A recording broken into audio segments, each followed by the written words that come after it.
Homem é preso por costurar as iniciais do nome dele no calcanhar da namorada. Ela também sofria ameaças de morte. Mais de R$1 milhão só este ano. Esse é o prejuízo da Prefeitura da Serra com roubos de fios e de energia elétrica. Acidente entre duas carretas e um carro deixa feridos na BR-262. No interior, um ônibus tombou e matou 2 universitários. Em Vitória, foi um caminhão carregado com carvão que tombou. O trânsito ficou lento em uma das principais avenidas da capital. O drama de Wender. Ele tem um distúrbio no sistema digestivo e não consegue se alimentar direito. O jovem busca ajuda para fazer uma cirurgia. 75% das mulheres que têm filhos com síndrome congênita do Zika vírus são demitidas do emprego ou forçadas a pedir demissão. O dado é de uma pesquisa que mostra ainda que muitas mulheres são abandonadas pelo companheiro depois do nascimento da criança. E ela chegou e fez muita gente correr atrás de um bom negócio, mas é preciso cautela para não deixar que a Black Friday vire uma Black Fraude. A gente volta em 1 minuto.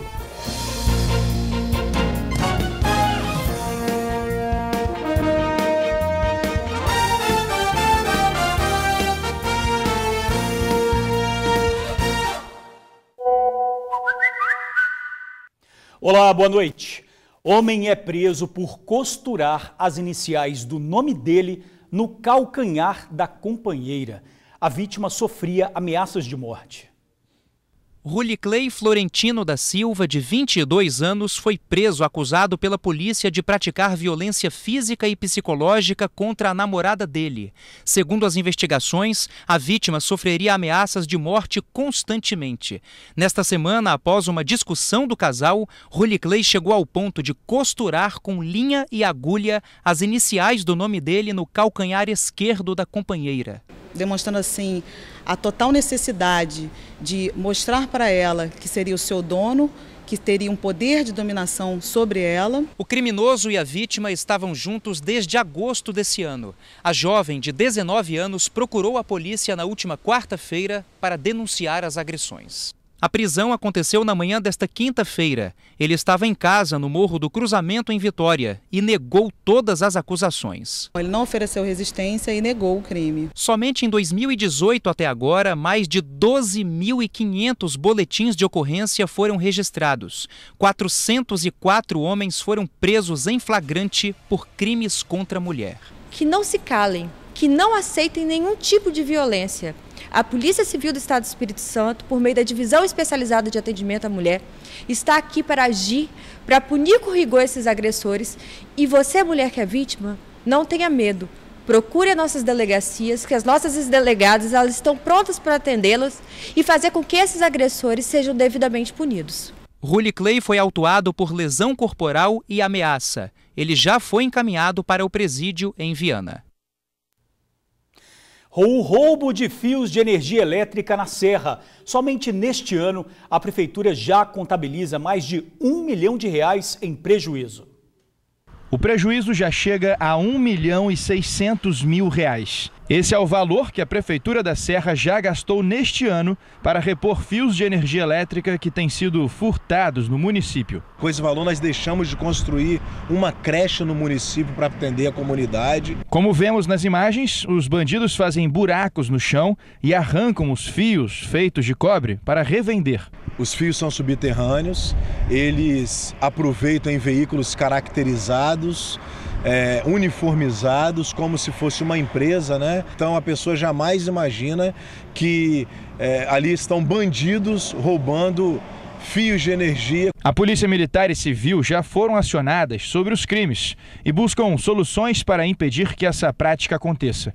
E a Prefeitura da Serra também estuda uma solução para evitar mais prejuízo. Nós estamos já transformando esse cabeamento para cabeamento aéreo, para que não possa mais haver esses roubos ou a diminuição dos mesmos. E nós orientamos e solicitamos que a população denuncie a todos. Todo mundo que estiver com um carro, com um caminhão ou caracterizado próximo a um poste fazendo manutenção, nos ajude, acione a polícia tem um link direto com a Prefeitura, então nós precisamos dessa colaboração. Acidente entre duas carretas e um carro deixa feridos na BR-262 e o acidente com um ônibus de transporte escolar que matou 2 universitários. O acidente aconteceu no início da noite desta quinta-feira na rodovia ES 181, na região da Serra de Anutiba, interior do município de Alegre. O ônibus transportava 28 estudantes da UFES e de uma faculdade particular de Alegre. 2 universitárias morreram. Tereza Fausta da Silva Neta, de 20 anos, e Joilma Couto Carneiro Casador. A estudante de psicologia chegou a ser socorrida, mas morreu a caminho do hospital. O veículo tombou depois de perder o freio na descida da serra e não conseguiu fazer a curva. O resgate foi realizado por ambulâncias dos municípios e também por populares. O acidente causou comoção. Centenas de pessoas foram para a frente da Santa Casa de Muniz Freire em busca de informações sobre os feridos. As prefeituras de Alegre e Muniz Freire decretaram um luto oficial. A polícia acredita que as condições de conservação do ônibus podem ter contribuído para que o acidente acontecesse. Os pneus estavam carecas e o eixo traseiro amarrado por arames. O ônibus de uma empresa particular era fretado pelos alunos que pagavam cerca de R$100 pelo transporte. O motorista fugiu no momento do acidente, mas depois se apresentou à polícia. Em um acidente envolvendo 2 carretas e um carro de passeio, deixou 3 pessoas feridas na BR-262. A batida aconteceu em Marechal Floriano. Uma carreta carregada de adubo tentou desviar de um veículo que atravessava a pista. Acabou batendo em outra carreta que seguia no sentido contrário e transportava madeira. O carro foi atingido e os passageiros ficaram presos às ferragens. O flagrante é do amigo do TN, José Fernandes. A carreta estava descendo e o carro indo no sentido Vitória. Olha só o que aconteceu, veja bem. O motorista da carreta também está preso. Tá vendo? Do jeito que está, não dá. Se vocês derem uma olhada aqui, ó, são 2 carretas, tá? Totalmente amassada. Em relação ao acidente com o ônibus escolar, em entrevista ao jornal A Tribuna, o comandante da Polícia Militar de Muniz Freire afirmou que o ônibus não tinha autorização para fazer o transporte de estudantes e estava com o licenciamento vencido. O assunto agora é promoção. A Black Friday chegou e fez muita gente correr atrás de um bom negócio, mas o consumidor deve ter cautela para não cair na Black Fraud. O dia 23 de novembro chegou. Sai da frente que o povo quer comprar com desconto. A Black Friday movimentou as lojas do comércio capixaba nesta sexta-feira. Vou ver uma promoção que tem aí. Era só olhar para a mão dos consumidores para ver que valeu a pena ir às compras. Todo mundo saindo carregando sacola do jeito que dava. Vale até levar a TV no braço para aproveitar os preços baixos. Jogo de lençol, sabão em pó, panela de pressão. Descontos assim de quanto? 50%, 40%, 60%, 70%. Enfrentar a fila nessas horas, como que é? Triste. A Black Friday movimenta bastante as lojas físicas, como esta aqui, em um shopping da capital, mas a maioria das vendas é feita nos sites. As compras online ainda dominam essa data. E essas pessoas que estão aproveitando os grandes descontos também têm que ficar atentas às grandes armadilhas. Monitore os preços e quando você decidir pela compra, é interessante que você faça prints, caso a compra seja pelo comércio eletrônico, faça prints da tela. Então guarde o preço do produto, guarde as características do produto que você deseja e guarde também a informação sobre o tempo de entrega, o prazo de entrega. O Procon monitorou os preços de alguns dos itens mais comprados nesta época na internet. A ideia era evitar os descontos fraudes. Nós começamos a pesquisa no dia 20 de outubro, monitoramos esses itens, que foram 14 durante todos esses 30 dias e finalizamos a pesquisa hoje. Então foram 14 itens pesquisados em 8 sites diferentes. Em 2017, a Black Friday movimentou mais de 2 bilhões de reais em vendas. A expectativa é que neste ano esse valor suba até 15%. E a julgar pelo movimento das lojas, é exatamente esse o cenário. E muita gente significa muita fila, mas não é nada que o brasileiro não resolve com um belo esquema. A amiga dela comprava enquanto ela estava na fila. Quando a amiga terminava, ela ia para a fila, a amiga dela vinha para a fila e minha mãe ia comprar. E você fica aqui tomando conta dos produtos? É, porque ela foi ali comprar um negócio na loja. Sobrou para mim. Caminhão carregado com 13 toneladas de carvão tomba em avenida da capital. O acidente aconteceu na Avenida Vitória. Foi de madrugada. O motorista contou que o caminhão carregado de 13 toneladas de carvão ia para Caçaroca, Cariacica. A carga, segundo ele, estaria abaixo da capacidade do caminhão. Explicou ainda que estava em baixa velocidade, por isso não entende o que teria causado o acidente. A carga pendeu e foi de vez. Agora, aí ao parar o carro eu vi um grampo quebrado, mas também não sei se foi o grampo. O senhor não estava em alta velocidade quando entrou? Eu estava a 40 km, talvez até menos.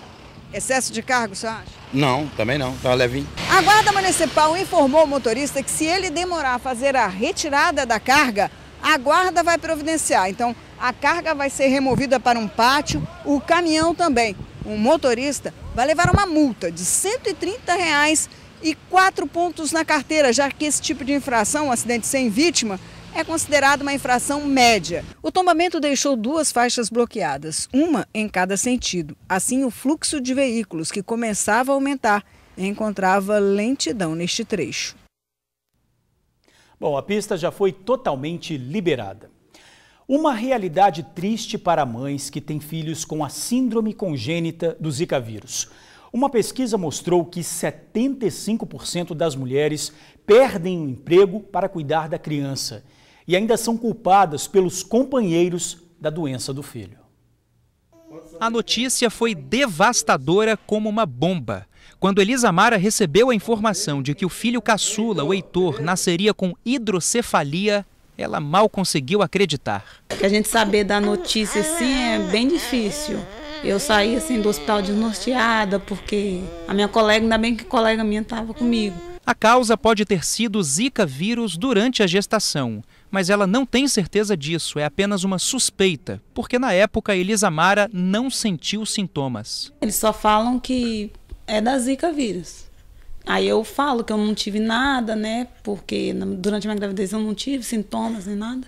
E eles falam que poderia ter tido, mas sem sintomas. Hoje o pequeno Heitor tem 2 anos de idade. Ele precisa de cuidados 24 horas por dia. Não se locomove, não se comunica, não se desenvolve.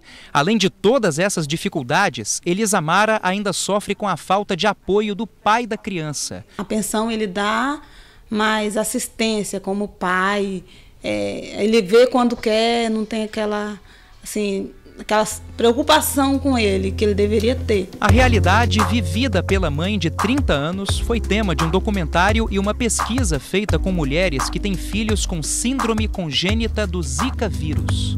Meu nome é Alessandra e esse é o Dani, que tem 2 anos e 5 meses. Essa síndrome congênita, ao contrário do que nós achávamos no início, ela não traz só a cabecinha pequena que as pessoas conhecem como microcefalia, né? O bebê pode ter macrocefalia, hidrocefalia, pode ter pé torto, pode ter problemas no quadril, problemas locomotores, de audição, visão e de cognição mesmo, no desenvolvimento, como se tivesse um retardo no desenvolvimento. Foram identificados 39 casos da síndrome entre 2015 e 2016. 25 mulheres foram ouvidas. A doutora Paula de Souza Freitas, junto com outros 4 pesquisadores, percorreu todo o Espírito Santo para documentar esses casos. A pesquisa ainda constatou que 75% das mulheres são demitidas do emprego ou forçadas a pedir demissão por causa dos filhos. Sofrem descaso do marido, do patrão e do poder público. Essas mulheres são, em sua maioria, negras ou pardas. Muitas mulheres destas foram abandonadas pelos seus parceiros. Algumas foram vítimas de violência doméstica e foram culpabilizadas por esses companheiros pelo bebê ser um bebê com essa síndrome. Muitas mulheres também que trabalhavam fora antes de ter o bebê, antes de ter um bebê com síndrome congênita, dessas mulheres, 75% ou foram desligadas da empresa, foram mandadas embora, ou então foram forçadas a pedir demissão pelas faltas que elas precisavam para levar os bebês para ter o tratamento que o bebê precisa, que é um tratamento de longo prazo. Elisamara também teve que sair do trabalho. Vive de aluguel com a ajuda da família e luta para dar o melhor possível para os filhos de 10 e 7 anos e especialmente para o pequeno Heitor. Eu sou muito assim, uma mãe muito exigente com as coisas dos meus filhos. Não só dele, mas dos meus outros 2 filhos também. Eu nunca vou deixar de lutar para a felicidade, para ver a alegria dos meus filhos. Nunca vou deixar de lutar por isso, não.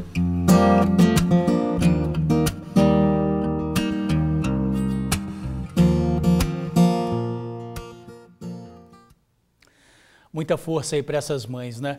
Lembrando que é preciso buscar a assistência do Estado. O INSS também oferece um auxílio financeiro.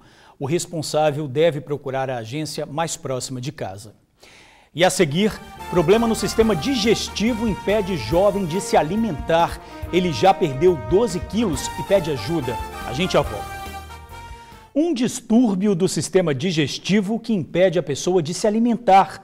O Wender foi diagnosticado com a acalásia e agora busca ajuda para conseguir fazer a operação e voltar a ter uma vida normal.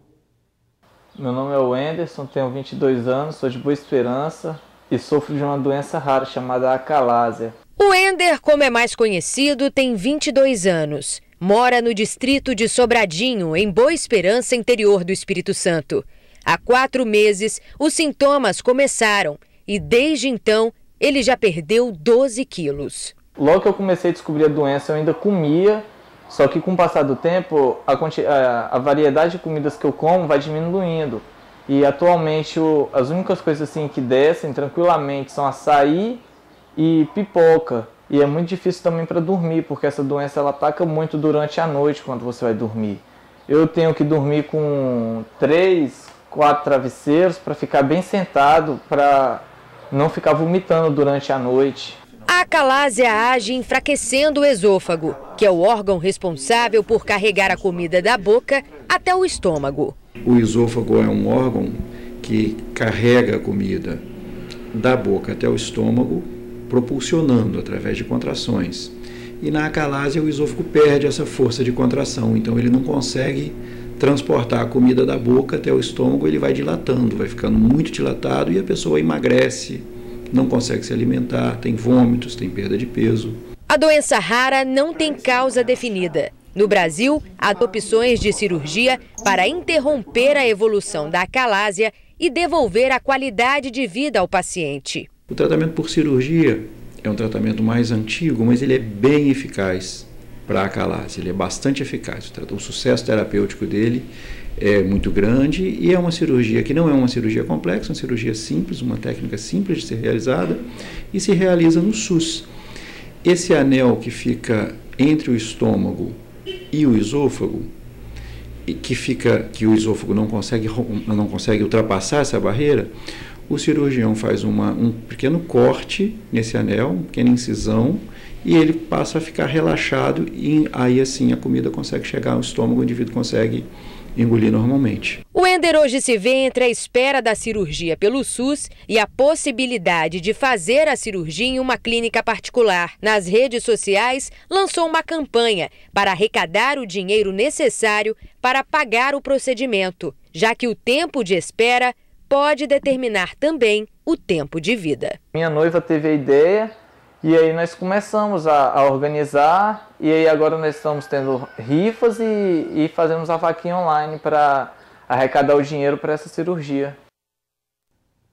Para ajudar o Wender, você pode fazer uma doação no site vaquinhaonline.com.br.